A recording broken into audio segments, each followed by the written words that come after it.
তোমরা সকলে কেমন আছো? আমি খুব ভালো আছি। তোমাদের ওখানে কি বৃষ্টি হচ্ছে? আমাদের এখানে তো রোজই প্রায় বৃষ্টি হচ্ছে। যেদিন বৃষ্টি হচ্ছে না সেদিন খুব গরম, আবার যেদিন বৃষ্টি হচ্ছে তো অতিরিক্ত বৃষ্টি হচ্ছে। কমেন্টে কিন্তু জানিও তোমাদের ওখানে বৃষ্টি হচ্ছে কি না। আর আমি চলে গেলাম রান্নাঘরে, সোজা রান্নাঘরে গিয়ে মাছের ঝোল রান্না করলাম। খেয়ে দিয়ে তারপরে আমি, ভাই আর মা মিলে বেরিয়েছিলাম মেলাতে। তো মেলায় গিয়ে কিছু টুকটাক কেনাকাটা করলাম, খেলাম, ঘুরলাম। আজকের মেলাটাও কিন্তু বেশ ভিড় ছিল। আচ্ছা, তোমাদের কি মেলায় যেতে ভালো লাগে? যদি ভালো লেগে থাকে আমাকে কমেন্টে জানিও। আমার তো ভালো লাগে, আর আমার মার আরও বেশি ভালো লাগে। মেলায় গিয়েছিলাম মায়ের জন্য, কারণ মা এসেছিলো, তাই জন্যই মেলায় গেছিলাম।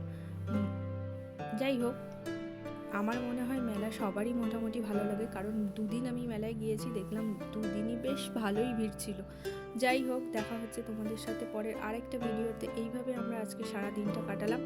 আমার এই ভিডিওটা যদি তোমাদের ভালো লেগে থাকে তাহলে অবশ্যই শেয়ার করে দিও আর কমেন্ট করে জানিও আমার ভিডিওটা কেমন লাগলো। ততক্ষণ তোমরা খুব ভালো থেকো আর সবাইকে ভালো রেখো। টাটা।